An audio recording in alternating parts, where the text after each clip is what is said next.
જય શ્રી કૃષ્ણ સ્નેહીજનો. હાલ વેકેશનનો સમયગાળો ચાલી રહ્યો છે ત્યારે આજે સવારે મારા પરમ સ્નેહી મિત્ર અને મારો ભત્રીજો બોસનથી ધવલ સોલંકીએ શિક્ષણ વ્યવસ્થા ઉપર ટકોર કરતી એક ખૂબ સરસ મજાની વાર્તા મને મોકલી, જે મને ખૂબ જ ગમી, જે આજે આપ સૌ સામે રજૂ કરવા છું. હાલ શિક્ષણ એ એક વ્યવસાય બની ગયો છે અને ખાસ કરીને અત્યારે વેકેશનનો સમય છે. દરેક વાલીઓના મગજમાં અને મનમાં એક ચિંતા છે કે મારા બાળકને કઈ સ્કૂલમાં ભણાવવું, અથવા તો કયા ક્ષેત્રમાં ભણાવીશ, શું કરીશ, એને ક્યાં મૂકીશ, કઈ સારી સ્કૂલ હશે, કઈ સારી કોલેજ હશે. એક વખત એક જંગલના રાજા છે, એ જંગલના રાજા સિંહને કોઈ સલાહ આપી કે સિંહ, તમે એક સ્કૂલ ચાલુ કરો અને તમારા નામ તળે જો સ્કૂલ ચાલુ કરવામાં આવશે ને તો એ સ્કૂલને ખૂબ જ ભવ્ય પ્રતિસાદ મળશે, ખૂબ જ ભવ્ય સફળતા મળશે અને ખૂબ સારી સંખ્યા થશે. અને શિક્ષણ એક એવો વ્યવસાય છે એમાં ખૂબ જ પ્રોફિટ અને ખૂબ જ નફો થશે. જંગલના રાજાએ બીજે દિવસે છે એ જંગલના દરેક પ્રાણીઓની મિટિંગ બોલાવી અને દરેક પ્રાણીઓમાં જાહેરાત કરી કે હું હવેથી જંગલના દરેક પ્રાણીઓ છે એના બચ્ચાને હું શિક્ષિત કરવા માંગુ છું અને દરેક બાળકોને છે હું મારી સ્કૂલમાં હું અભ્યાસ કરાવીશ અને દરેક પ્રાણીઓ છે એના બાળકોએ મારી સ્કૂલમાં તમારા બાળકોને અભ્યાસ અર્થે મોકલવાનું છે. જંગલના રાજાએ સ્કૂલ ચાલુ કરી સિંહ રાજાએ, એટલે પ્રાણીઓ પણ બધા ઉત્સાહમાં કે અમારા બાળકોને અમે સિંહની સ્કૂલમાં, અમારા જંગલના રાજા છે એની સ્કૂલમાં છે એ અભ્યાસ કરાવશું. એટલે દરેક વાલીઓ છે એને એના બાળકોને સ્કૂલમાં અભ્યાસ અર્થે મોકલવાના ચાલુ કર્યા. ધીરે ધીરે અભ્યાસક્રમ ચાલુ થયો. ઊંટનું બચ્ચું પણ આવ્યું, હાથીનું બચ્ચું પણ આવ્યું, જીરાફનું બચ્ચું પણ આવ્યું, માછલીનું બચ્ચું, દરેક પ્રાણીઓ છે એના બચ્ચા છે એ અભ્યાસ અર્થે આવ્યા. 6 મહિનાનો સમયગાળો પૂરો થયો અને સંક્રાંત પરીક્ષા લેવામાં આવી. 6 માસિક પરીક્ષા લેવામાં આવી અને પરીક્ષાનું પરિણામ આવ્યું. પરીક્ષાના પરિણામની અંદર ઊંટ, જીરાફ, હાથી, આ દરેકના બચ્ચા છે એ ઝાડ ઉપર ચડવાનો જે વિષય હતો એમાં નિષ્ફળ રહ્યા. પરિણામ દરેક વાલીઓને આપવામાં આવ્યું અને દરેક વાલીઓએ પરિણામ જોયા ત્યારે દરેક વાલીઓ છે એ પોતાના બાળકોને ખૂબ ખીજાવા માંડ્યા કે વાંદરાનું બચ્ચું છે એ ઝાડ ઉપર ચડવામાં અવ્વલ નંબરે રહ્યું છે અને એનો પહેલો ક્રમાંક આવ્યો છે, જ્યારે તમે બધા નિષ્ફળ રહ્યા છે, તો હવે આ બાળકો માટે શું કરવું? એટલે દરેક પ્રાણીઓએ નક્કી કર્યું કે હવે આપણે બાળકોને છે એ ટ્યુશન અપાવવાનું ચાલુ કરીએ. દરેક પ્રાણીઓએ ભેગા મળી અને એક સિનિયર વાંદરો હતો એને બોલાવી અને એને ખૂબ મોંઘીદાટ ફી આપી અને દરેક બાળકો છે એને ઝાડ ઉપર ચડવા માટે થઈને જે પ્રેક્ટિસ હતી, જે વિષય હતો એ ચાલુ કરવામાં આવ્યો ટ્યુશનમાં. અને દરેક પ્રાણીઓ છે પોતાના બાળકો પાછળ ખૂબ તનતોડ મહેનત કરવા માંડ્યા. ધીરે ધીરે 1 વર્ષનો સમયગાળો પૂરો થઈ ગયો અને વાર્ષિક પરીક્ષા આવી. વાર્ષિક પરીક્ષાના અંતે પરિણામ જાહેર કરવામાં આવ્યું ત્યારે પણ વાંદરાનું બચ્ચું છે એ જ ઝાડ ઉપર ચડવામાં અવ્વલ રહ્યું. બાકીના દરેક બચ્ચા છે એ નિષ્ફળ રહ્યા. દરેક બચ્ચાના વાલીઓ છે એ પોતાના બાળકોને ખૂબ જ ખીજાવા માંડ્યા અને ખૂબ જ મારવામાં માંડ્યા. ઊંટ છે એ પણ એના બાળકને ખીજાવા માંડ્યો. હાથી છે એ પણ પોતાના બાળકને ખીજાવા માંડ્યો. આમને આમ દરેક બાળકો છે એને એના વાલીઓ છે એ ખીજાવા માંડ્યા. એ જ અરસામાં માછલીનું બચ્ચું છે એ પણ આવે છે અને એના શિક્ષક કહે છે કે તમારું બાળક છે તરવામાં અવ્વલ નંબરે રહ્યું છે પણ બાકીના વિષયોમાં નિષ્ફળ રહ્યું છે.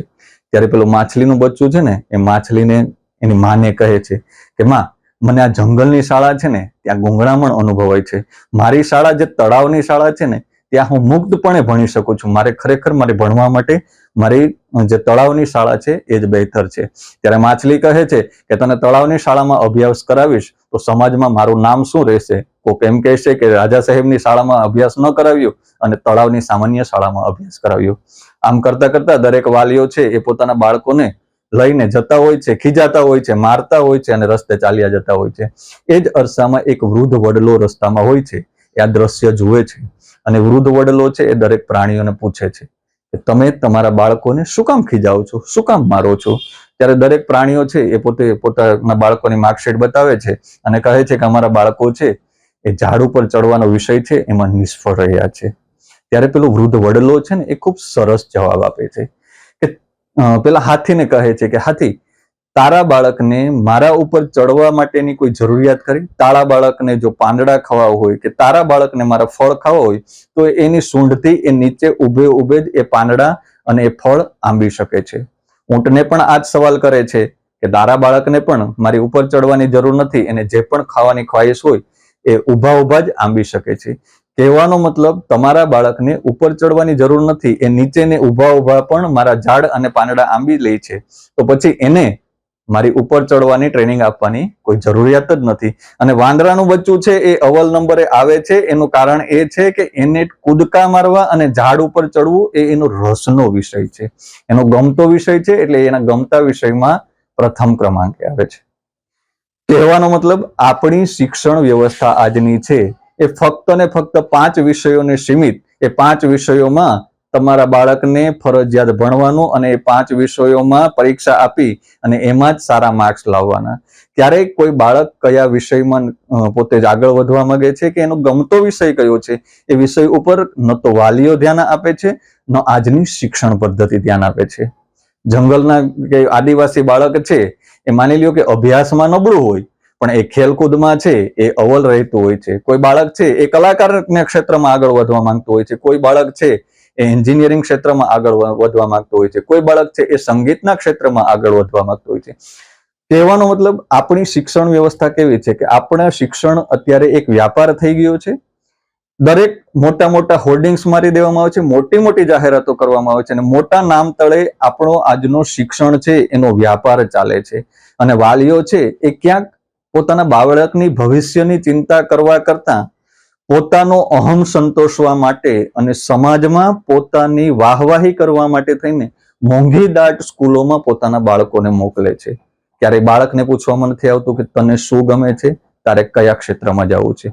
એક નાની એવી વાત કહી અને મારી વાત પૂરી કરું. સચિન તેંડુલકર છે એ ધોરણ 10માં નપાસ થયેલા વિદ્યાર્થી છે, પણ આજે આખા વિશ્વ એને પૂંજે છે.